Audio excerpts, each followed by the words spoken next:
Most of my life I've had a secret, and that secret has been a major source of frustration, humiliation, and pain.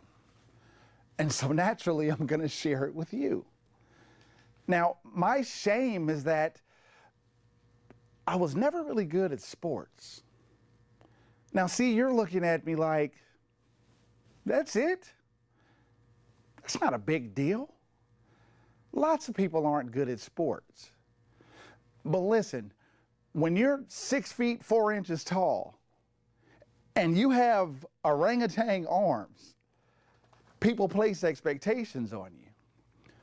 And it was the expectations that caused me to join the basketball team when I was 11 years old.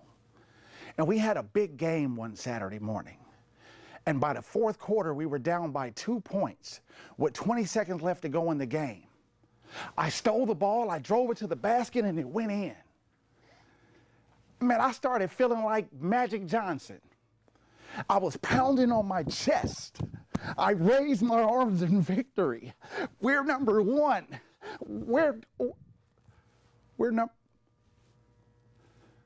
I look over and I see that the other team is celebrating right along with me. And I thought, well, that's odd. And then I looked over at my team and they were all stone-faced. And so I knew something was wrong.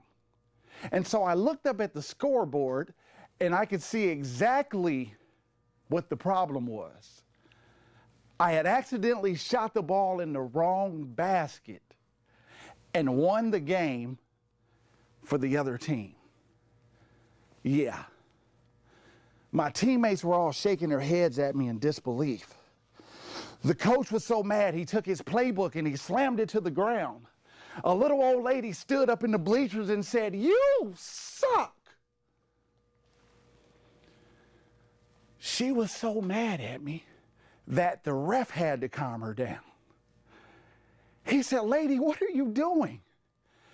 These are 10 and 11-year-old boys. You can't talk to them like that." She said, "I'll talk to my grandson however I damn well please." Now, you know it's bad when your own grandmother thinks you suck. Turn to your neighbors and say, "Well, yeah, that's bad." So that ended my basketball career. A couple of years later, my dad talked me into playing football. And they threw me into the game.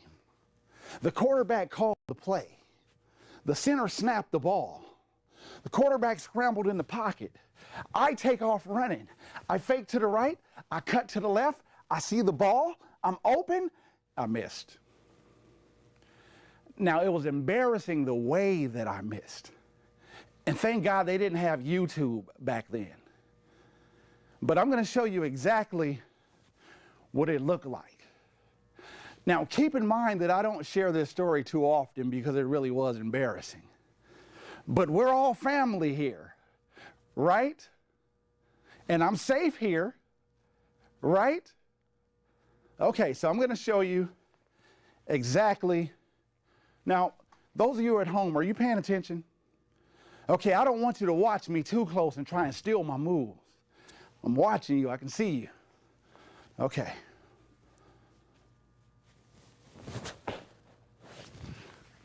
Who catches like that? My teammates were all shaking their heads in disbelief. The quarterback was so mad he pulled his helmet off and he slammed it to the ground. A little old lady stood up in the bleachers and said, "You suck." I said, "Sit down, Grandma." That ended my football career. And for many years, I felt like I had let everyone down. But all of that changed for me one Saturday morning. You see, my little nephew, Devontae, had joined the basketball team, and so I went to support him. And so I walked inside the gym, and I see Devontae, and I see his teammates, but the coach never showed up. And by the third quarter, they were down by 25 points going into the fourth quarter. Their confidence, gone. Their heads were hanging low. And it was so bad that the little old lady that was sitting next to me stood up and said, I said, sit down, Grandma. I couldn't take it anymore. I ran down out of the bleachers. I grabbed my nephew and his teammates. I said, listen, I have good news and I have bad news. The good news is that I'm going to be your coach for the rest of the game. Bad news, I don't know the first thing about being a coach. I have more good news and bad news. You're down by 25 points. You have no coach. And everybody in the entire gym expects you to lose this game. But here's the good news. You don't have to do what they expect you to do. You can still win this game. They walked back out onto the court, a completely different team. And for the next several minutes, they just kept chipping away at the lead, chipping away at the lead, chipping away at the lead. They went from being down 25 points to being down only 1 point with 3 seconds left to go in the game, and they lost by 1 point. But as soon as the game was over, everyone rose to their feet and gave them a thunderous round of applause for the display that they had put on.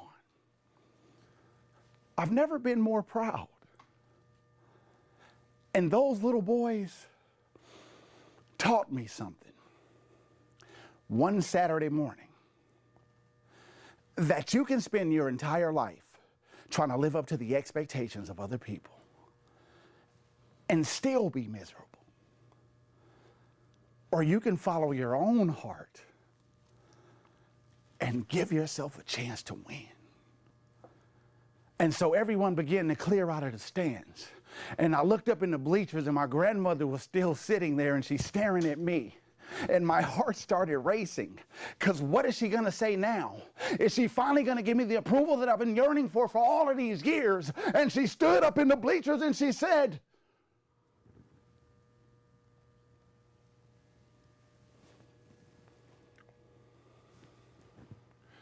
and I said, thank you, Grandma. Now sit down.